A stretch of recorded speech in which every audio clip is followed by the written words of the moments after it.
And it doesn't. So there you go. There we are.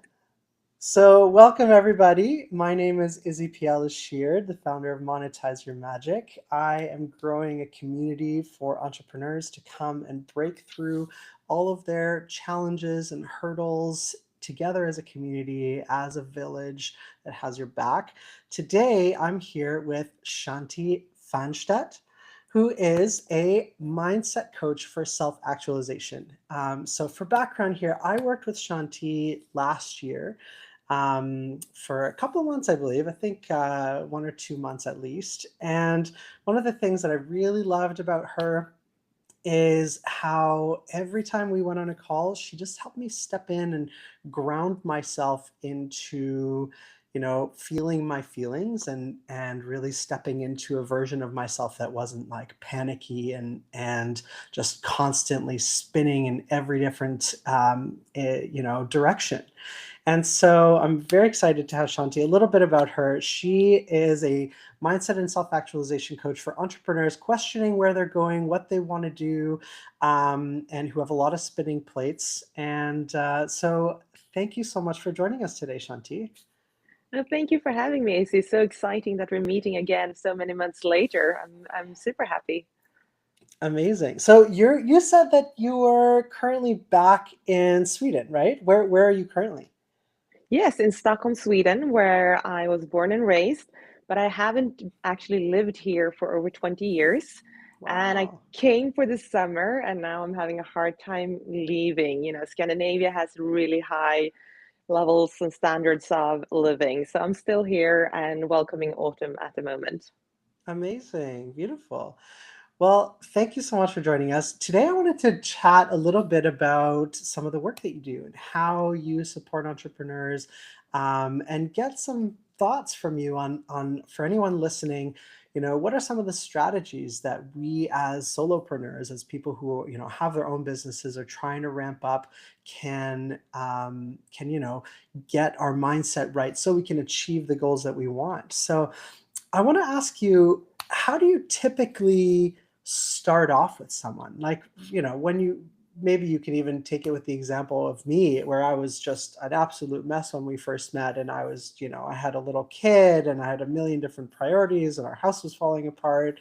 And so, um, when you meet someone like that, how do you start? Well, we start always with painting a full picture. Let's get everything on the table. What are the pains? And then I always determine with the client what's on fire, like what's really on fire, what's giving you, a headache, or what's keeping you up at night, or what's really bothering you. So that we prioritize that thing first, and then we have control or a vision or clarity of it. We feel more secure. When we feel more secure, we calm down. And when we calm down, we can start looking at things logically. One Hmm. of the biggest things that we do is that we're very stressed, whatever it is that we're working with. And when we're stressed, certain parts of our brain start lowering their functionality. So our frontal lobe. So thinking logically, seeing the bigger picture. So my first priority is always to give my client a sense of control. So they have clarity what they're focusing on first, and then we can start working further down. So if that means working together at looking at a calendar or sketching out the priorities, or my clients always perform energy audits so they understand where they actually are, like how stressed am I, like how close to the fire am I at the moment. And also doing some breath exercises, understanding what type of routines in their lives are good for them, that is making them take a step out of the stress. For instance, exercise, going to the gym, spending time with their kids. And once you find those things, you can nourish yourself, and then it's time for like the big work, basically, the bigger picture. Yeah, that's interesting you say that, because I feel like there's a big theme here around, you don't necessarily have to solve all those problems right away, right? But like just acknowledging them is going to give you a really good sense of grounding yourself and at least just sort of laying it out on the table. And And, you know, like at the beginning of the summer, one thing that I knew I wanted to do is just spend more time with my 3-year-old. And, you know, I just wanted to just like have fun and stop being in this like stress mode. And there was some transformative stuff that happened where I would like go to the park, leave my phone at home, like take off my socks, walk around in the grass barefoot and play with my daughter. And like I don't know, like all the problems I had in my mind just like dissipated.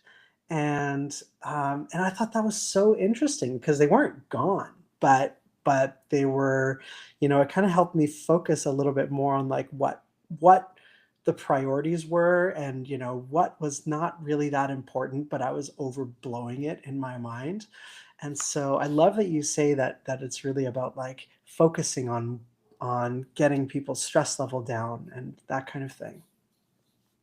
Absolutely. And one of the things that are really interesting is that when we step away from the problems and do something completely different, it's usually then that we get that solution that we never thought about otherwise.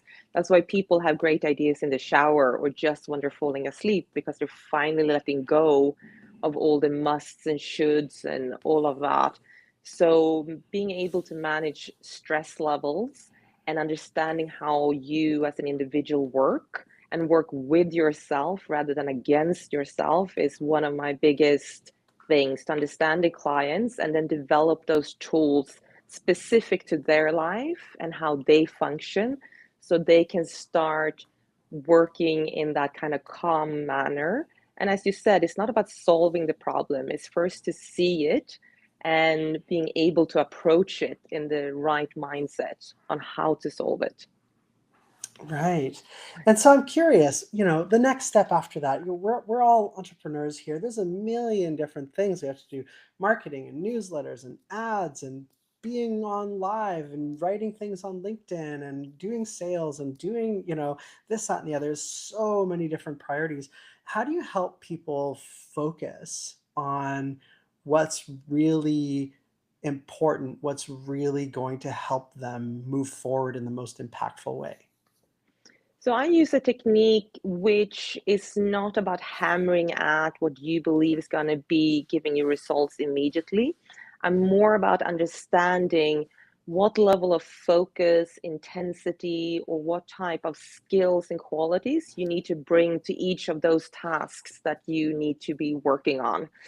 And then vice versa, you look at, and you need to have the skill set of observation. And it's just a training thing, it's a muscle that you train up. So you observe yourself. How am I in the morning? How am I at 10:30, at lunchtime, after lunch, and so forth? And how is my mood each day of the week? And then start matching up your to-dos with the level of focus you actually have. So some people work great at night, some people work great in the morning, some people are crashing after lunch, most of us. And that's probably not the time to do a budget sheet and your accounting and be super sharp, right? So in order to utilize your time and energy, they need to be matched up with the right task. And then you will be much more effective in getting things done. You'll feel the progress, you'll get a bit of dopamine hit, and you'll keep on moving rather than taking on a huge task that you don't have energy and focus for. Start it off, feel discouraged, feel disappointing, and then like kind of crash out and feel, and then start scrambling with other things to do. And then in the end of the day, you haven't done much. And then it's not a pleasant work day. So I'm trying to always work with clients on how to make the day pleasant and enjoyable. And again, working with how that individual is functioning optimally. I love that. It's not just about like this grind and this hustle. Like we're doing this because we're trying to change lives. We're trying to change our own lives, other people's lives. It doesn't have to be this like excruciating process, but it often feels like that, right? So I love this focus that you have on, you know, bringing the joy back into the work that we do. Because I think one of the things too is, you know, for me at least, I was like, I want to be a coach. I was so excited about coaching. But then you forget that when you like dive into this thing, you're like, okay, coaching is really like 30% of it. The rest of it is like, oh, right, there's this whole business thing. Like I have to get clients and sell, and sometimes that feels icky, and all this kind of stuff is so many different parts of it that it often takes us away from like the part that brings us the most joy. Yes. And that's what's so important, to always come back to your why, right? Like, why am I doing this? What's giving me all this energy? So some people, they really put all the clients in one day, or maybe over 2 days or 3 days, they do it really intensely, maybe 15 minutes in between each client. I don't, because I love speaking to my clients. I don't mind them being spread out over the week. So I kind of get that joy of working with one of my clients, because I love it so much. So if I don't speak to a client for a few days, I can feel my motivation kind of drop off to do the social media and to sell myself and to all of these things. But when I hear about my clients' progress in our calls, and they send me text messages in the week, that's what reminds me of it. And that's why I think it's so important that we really understand ourselves, and how, and not just take a copy and paste from something we read or from a course we took. It's more about connecting with how we work, and then realizing that in practicality. I love that. I think that's so interesting because I'm the same exact way where sometimes I'll have a lull, if it's a period where I don't have many clients, or, my pipeline's kind of dried up a little bit and I'm not working with anyone. I feel like it's a bit of a vicious cycle. Like the less I work with people, the less motivated I get. And the opposite is also true, where if I'm working with someone, like something that they say inspires me, or like, I get excited to help them with their problems, and that gives me ideas on like things to write about, or things to film, or things to write newsletters about, or things like that. And it just is so energizing. So for me, I find that anytime I'm in this like lull of energy and lull of motivation, I need to go and be around people. I need to go to an event. I need to go and like, do some free coaching calls, do something so that I get that motivation back. Yeah, I love that, because this is how we understand how we work ourselves. For instance, I work Sundays. I do calls from time to time on Sundays, because I just love sometimes taking a Tuesday off, for instance, because the museums are empty, or, something like that. And again, people are like, oh, you work on a Sunday? That's horrible. And I was like, why? Like, that works for me. I'm happy to work on a Sunday if that benefits someone else's schedule, and because I don't have those kind of obligations of a Monday and Friday. So again, if you are able to, why not? And if you're on that high motivation and you have a lot of things, go for it. Find places to spread all that joy and motivation that you hold within. It's great. Right. I find that's one of my favorite parts of having your own business is you really get to make your own schedule and you get to control your time. That's the thing that was the biggest draw for me in starting my own coaching business. And this morning, right before this call, I went for a Himalayan salt stone massage. Highly recommend. Loved it. These like warm stones. It kind of scratches your back just slightly as well at the same time. It was beautiful. I really loved it. Um, but that actually takes me to the why for you. You started doing this, and I know you've got a bit of like a yoga background and stuff. So like, how did you start doing this yourself? This is a little bit of an interesting story, because actually I come from a very high level corporate background. I was a global business strategist and development manager in the fashion industry of everything. And Wow. yes, a lot. I used to work 60 hours a week. I traveled every week. Very, very high level. I looked after millions and millions and millions. So Wow. I know how it is under huge amount of stress, pressure, CEOs calling you in, wondering where the millions are, and jobs rely on you and all of that. And I did that for many, many years. And I think this is where my ability to prioritize, organize, and be highly productive comes from, because I set up so many systems to stay on top of things. But as most people, at one point, I was like, this cannot be it. This cannot be it. I should not do this for another 20 years. So I went to my native India. So I'm Swedish Indian, and I trained with Indian yoga masters. And that just took me on a completely different journey. And then, literally 10 years later, I found someone who was looking to train with them in coaching for ADHD. And I was like, this sounds interesting. I want to help people. And I started working with that coach. It didn't take that long though. After about 2 months, it was very clear that my clients were delighted with me. So I broke off on my own. I wanted to give my clients a different service than I had with the coach I was working with. I'm like, I want to give them more Hmm. than was the package that he was offering, and the clients came with me. I didn't poach them.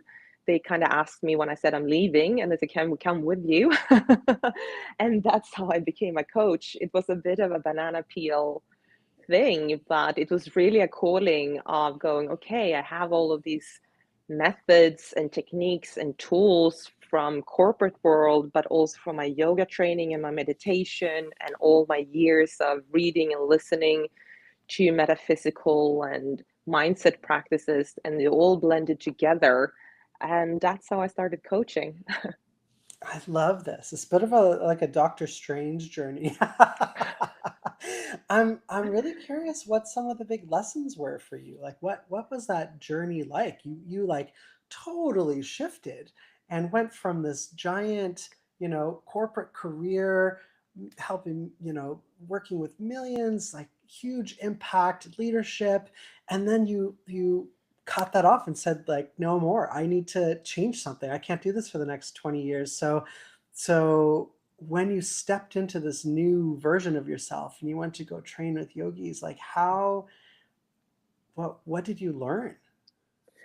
I think what I've always had as a child, this thirst and hunger for learning. Like I liked school, not the school environment, but I liked the learning. So going to India was more of a personal journey at first. And then when I went to yoga teacher training, a whole world opened up. And I was like, oh, wow, there's so much I don't know. I had very much been a very hands-on, just numbers and that type of person, business, business, business. And then when I tried to live in London again, it just didn't work with all this new knowledge that I had.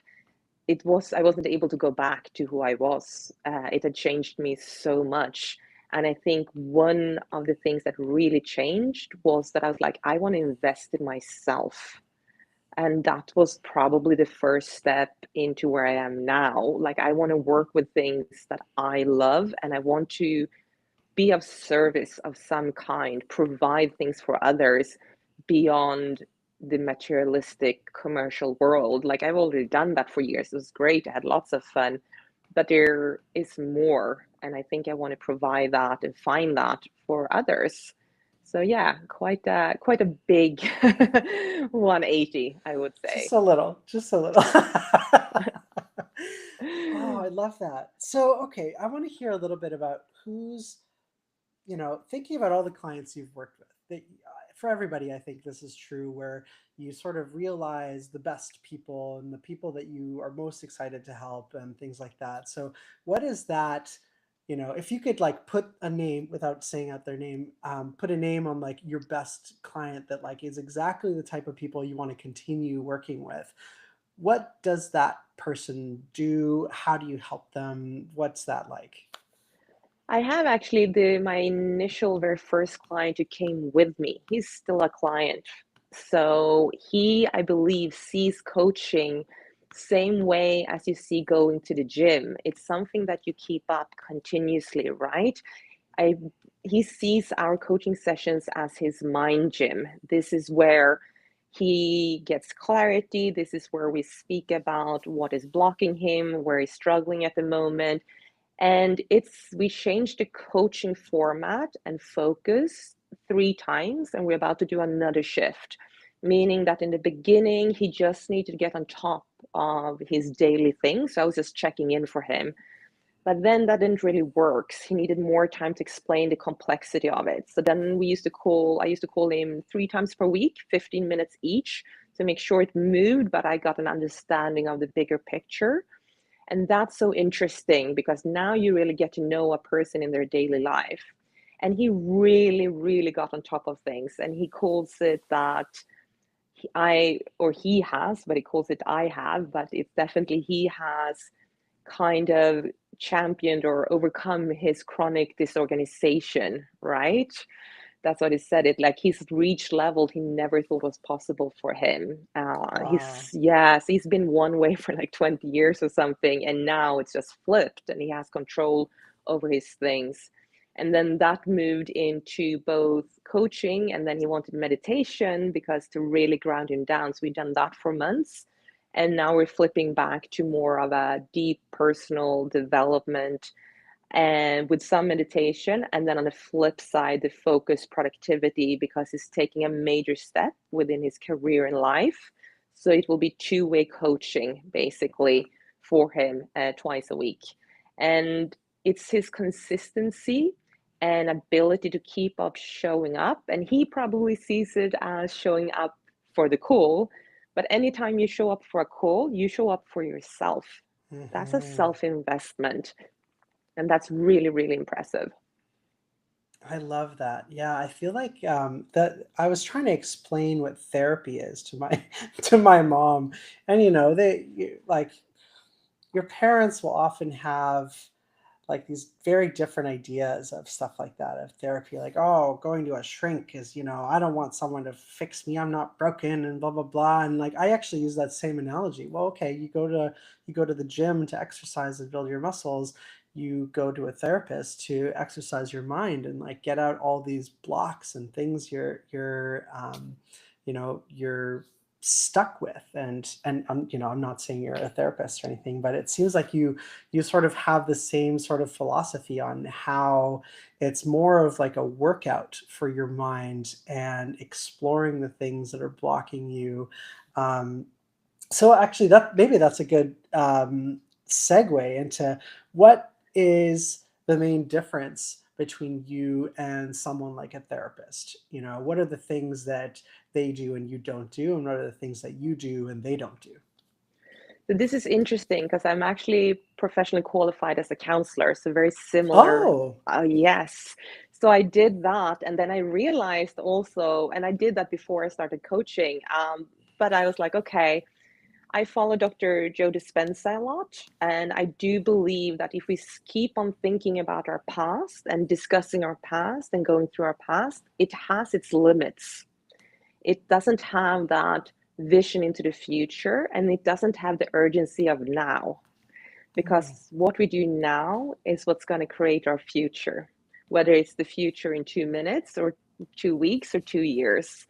So with the coaching, what I really, really love is how you can speak about a situation in the past, but you do it in a learning, or what opportunities can we take from this situation or this event or this conversation that you had and move it forward. How do you want things to be, or how do you want to react to these situations, or how would you like that conversation have gone? And then you speak about solutions, and you speak about, okay, what are you going to do next time, or what steps are you going to take after this call to make sure that your vision is coming true, your dreams are coming true, you're reaching your goals. And that's what's really, really exciting. I feel that coaching is, if people have been to therapy, amazing. Most of my clients have. But when you're ready, then grab a coach. They're the ones who are going to propel you forwards and really make a change in quite quickly, to be honest. A lot of clients make progress in like 3 6 months that they might have not done in like years before. So I think the forward movement, the action, the implementation, the practicality is really what coaching is about. Hmm. Yeah, I think it's a very different thing, right? I also work with a therapist and I also work with a coach, and they're very different experiences for me too. Where the therapist, I feel like, helps me unpack a lot of the feelings that I have and things like that. But they don't really give me advice. I think that's like something that you're not supposed to do as a therapist, right? You can't really like advise people on what to do with their lives. Or at least that's my understanding. Maybe that's not true. You can tell me, you're the counselor. but but a coach is very different, where you can actually give specific advice. I mean, depending on the philosophy, I think there's different philosophies of coaching. I think that the ICF, the International Coaching Federation, like really also frowns upon um, giving They do. advice, which like for me is very different. Like I'm not an ICF certified coach, but I find that a lot of my clients get most of the value with like a lot of hand holding. Like, hey, this is blocked. Like, let's actually steamroll through this roadblock together, and like we can power through, and like once it's done, then you can continue with your momentum. And personally, that's my philosophy as a coach. I really like, helping people bust through these roadblocks. And that's, a very different philosophy to things like therapy. Yeah, and I think it really depends on the client, the situation, the blockage, because ultimately giving person an advice, if you have that relationship with the client which you develop, and I guess, I think as coaches are, they are in general pretty good at this, is that an advice is an advice. It doesn't need to be taken up on immediately, and it's not telling someone to do something. It's opening up a different avenue of conversation. There we go, what about this, or do you want to try this? And it's just like, yeah, that sounds good, but maybe if I do it, and then the clients get moving and get that momentum of thinking in a different direction, and that's what you want. And then being able to really take those steps, which exactly, like I think in counseling and therapy, it's more about talking and gradually arriving to your own answers. Coaching, I would say, is a little bit more hardcore. It's more Hmm. about let's move together. I'm here for you all the way, but we're moving. Yeah, especially like for me, the most exciting parts are when people, my clients send me a text message and they're just like, there's this one thing that's blocking them, and like, oh, I can help them with that right now. Like, let's just hammer through that roadblock right now. And then they've already got other momentum. So just bust through that roadblock, and then boom, they can go and like skyrocket to the thing that they want to get to. So it's been really fun. Like, for me, this like coaching for coaches has been a very new journey. And like, to be honest, like it was a very nervous time for me, because I went from career coaching, which I'd done very successfully, to this new thing that I hadn't done very successfully yet. Like I didn't have examples and success stories yet. So this pivot from June to now has been very sort of nerve wracking. But then I'm finally finding these incredible results, where one of my clients got their first $1,000 client within a week of working with me. Another signed with me, and then we had our first session, and then they signed their first $1,800 client. And like these sort of big transformations are like, oh, it's working. The thing that we're doing is working, and I'm like getting so much more confidence now. Yes, love that. That's great. You should give yourself a little tap on the shoulder as well, because yes, it's about coaching skills are very interesting. I love that you have been able to pivot and that quickly and gain that confidence. And I believe that that's a similar thing for me, that all of a sudden, all of those skills that you have somewhere within you, and they might have been directed one way, they're transferable, and you're able to really support people, hold them, and see their success is the most rewarding things ever, whether that is, making the money, which is awesome, or if it is staying focused, getting organized, or lowering the stress levels, or people that I am coaching as well, there's so many times where they're telling me, like, I was about to do that thing that I said I was going to do, and then I remembered I'm going to have to tell Shanti, and then I I course corrected straight away, Hmm. and they're moving into the lives that they really want for themselves by having a presence of a coach. I love this. All right, so I want to ask you to sort of package things up here. what is one big final piece of, piece of advice or one big action step you'd recommend for all these listeners listening, and something that they can take that will transform their week between now and Friday? Wherever we are on our journey, one thing is completely true. You do have opportunities and choices. They might not be obvious, they might not be clear, but you can always move in one direction or another. And I believe that it is a training of the mind, and it's a muscle that we work with. And I have such belief in everyone, whatever the situation is, that whatever changes they want to implement, it's absolutely possible. I love that. Well, thank you so much, everyone. This is Shanti Fernstedt. Thank you so much for joining us today. And for anyone who is stuck in this vicious cycle of going at entrepreneurship alone, either people who are aspiring to build, or you are a coach who is starting to build and are still undercharging, still nervous, join our school community. You can find it at school.com/mymagic/about. And Shanti is actually part of our community, so you can meet her and interact with her there, as well as follow her on LinkedIn. I'll drop the link to her LinkedIn below. And I'm assuming you're probably all over Instagram too. Yes, I am. It's very focused though around more personal stories, more inspirational than lots of practical tips, but it's coming as well. All right, great. So we'll drop the links to follow Shanti below. Thank you all and have an amazing rest of your day. And thank you so much, Shanti. It's such a pleasure speaking with you again. Thank you. This is such a lovely conversation we've had. I really appreciate it. All right, bye.